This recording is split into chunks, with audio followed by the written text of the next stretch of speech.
Dance of Shadows. What a book. What a book. I've literally just finished it and I'm still reeling from some things that happened that I don't have the answers to and I really want the answers to. And it's one of those books where I really, really want book 3 right now. And I did buddy read this with a couple of friends and that experience was amazing, just talking to people about it, and I mainly did scream to Gourav anyway, because we're friends online. And I didn't like this book just because I'm friends with him, because I met him after he wrote book 1, and we just kind of became friends that way, and it's kind of surreal seeing my name in a book, I'm not going to lie. Even though I'm such a side character, but it was just, it just gives me joy just seeing that, and especially how my character's ending. Just kind of cool. Anyway, this book takes on a whole new level. If you weren't a massive fan of Sons of Darkness, which, why? I definitely suggest you pick this up, because this book steps up in its craft, in its characters, in its plot, in everything. The issues you may have had with Sons of Darkness might not exist here. Now, when I first read Sons of Darkness, I did struggle to a certain point, and then I was hooked for the rest of it, right? This book, not the case. This book, I was hooked from day dot. There were themes that Gourav went through in this book that he dealt with so delicately, that these things that he explored still happen today, and it's horrifying, absolutely horrifying what people still do to women today. And the fact that he showed that and never had it came across as super gratuitous with any of his stuff, because this book took on a grim, oh fucking grimdark book. There were moments I was like, what is wrong with you? What is going through your brain? Because, like, if you didn't know, guys, Gourav is the nicest guy, okay? He wrote this book. What is going on? I am still reeling from this book. And this might have recency bias when I film this, but I think I will still stand by my thoughts when I publish it, because I'm filming this in 2024. This isn't coming out until 2025. This book held me by the throat. It dragged me through it. 5% of this book was like 100, like it took me an hour to read. It was so long, right?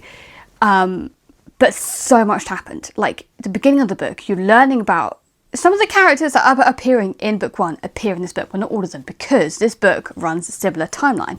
So it's so many days before the battle that's at the end of Sons of Darkness, right? We all know what happened to that battle. Again, dude, what is it with you with my favourite characters? There are some characters that appear because, again, you might find with Sons of Darkness some things are missing, and you'll be correct, but they appear in Dance of Shadows. And some of these characters are just my absolute favourite. Matty, Vahura, Nala, all of them. Like, Ajata, I'm really, really bad at names. I am sorry. But there's so many things. Kana, Danta, which that isn't his full name.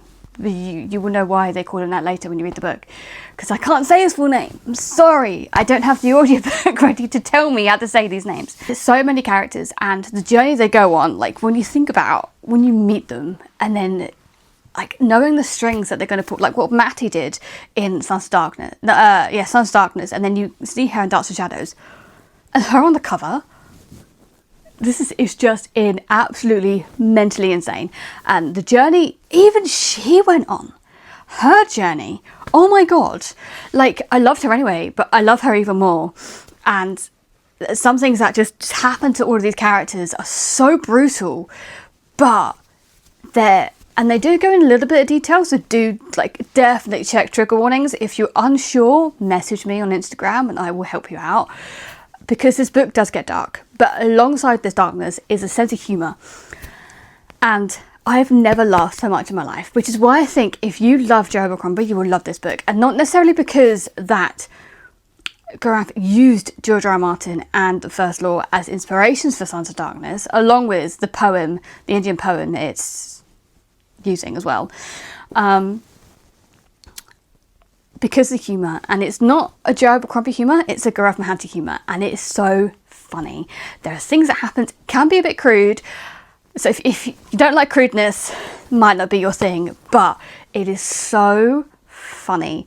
I was on the train reading this book, early days of reading this book, and I'm like trying not to laugh my head off because I just look like a mad woman.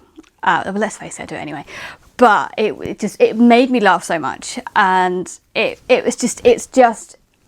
I'm just in awe of this book. This is one of my top reads of this year, which is why it was on my top reads books of 2024, because so much just happened in this book. And the pacing was on point.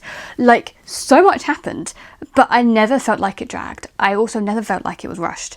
Like, the way the writing is just far better than anything that was in Sons of Darkness. Like, his craft just excelled in this. That just went amazing. The character work and the small page count that he did, especially in the beginning of the book, with just fell in love, even with new characters that were introduced, like the librarian. She was amazing.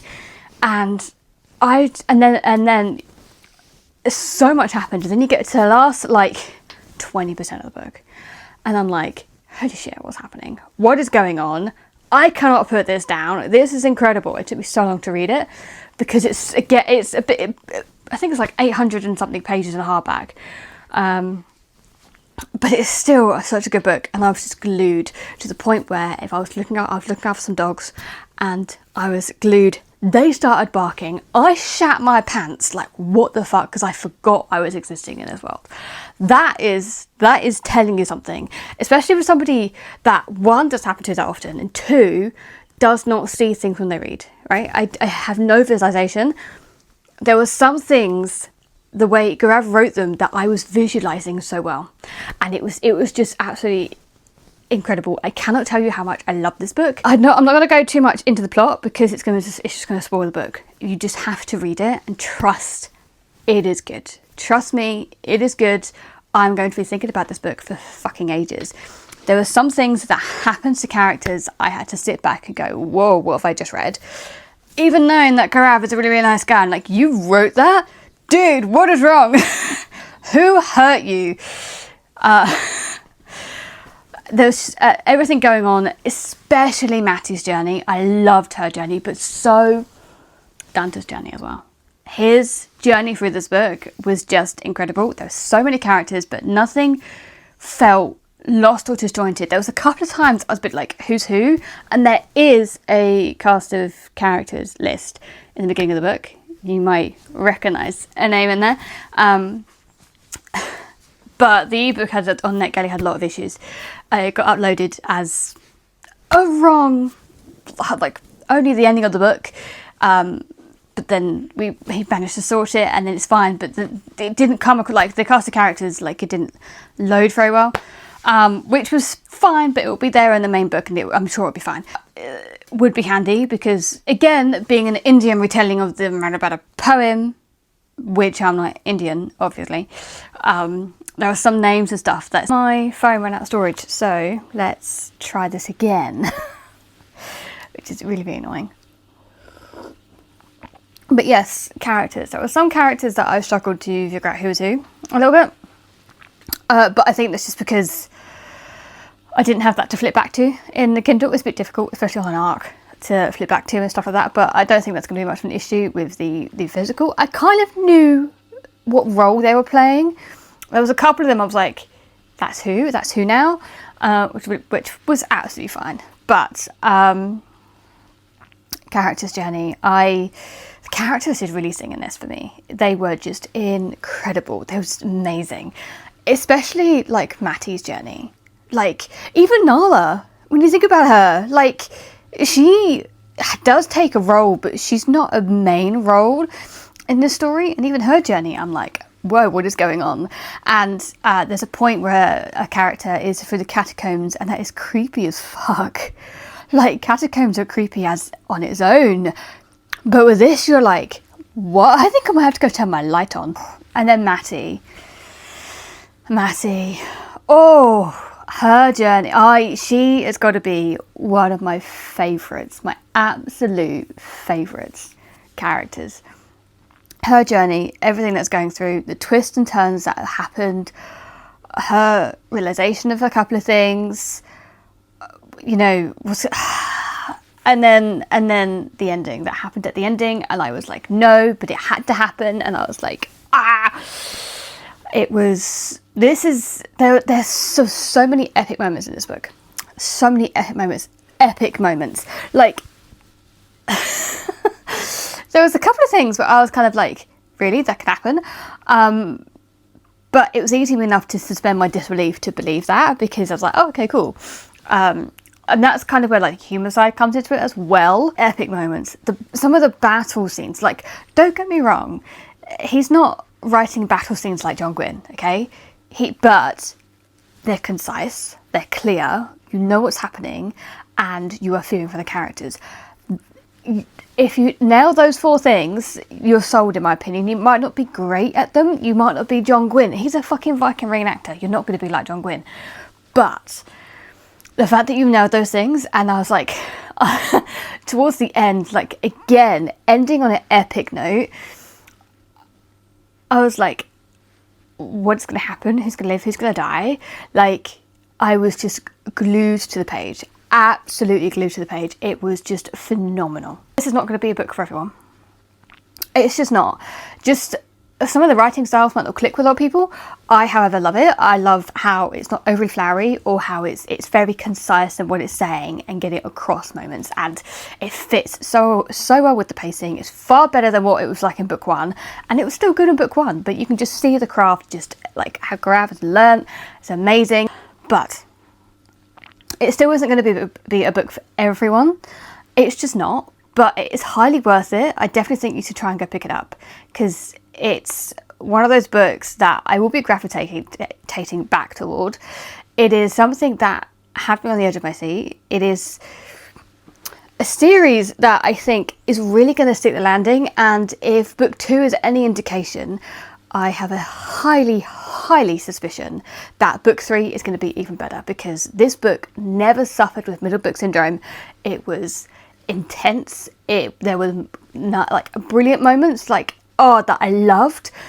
There was a couple, like, it's not a romance, there was a couple hinting at a romance. I'm sitting there, the non-romance reader, screaming like, I want you to be together. But obviously, being a non-romance book, it doesn't always happen. There are so many things that happen in this book that I really want to talk about, but I can't, because so much happened. There was so much just destruction, just heartbreak, but also warmth and laughter in some cases, mostly horror of what have I read. I love all of the characters, as I have said before, and he just has a way to just draw me into a story, and I just forget the world exists, and I absolutely love it. And I really hope when this comes out, all of you can experience it with me, and you will all love it as much as I do, because this I definitely think I'm so interested to see in what Gourav does in the future, because is he an autobi author? Most likely. Most likely going to be an autobi author for me, because his books, man, his characters, they just sail. They are just top notch, amazing. Hope you enjoy it. Dance in Shadows comes out on the 25th of February. I hope you go pick it up. I hope you enjoyed this, and let me know what you're reading right now. We'll have discussed in the comments. Have you read this book? Are you going to go buy this book? Let me know.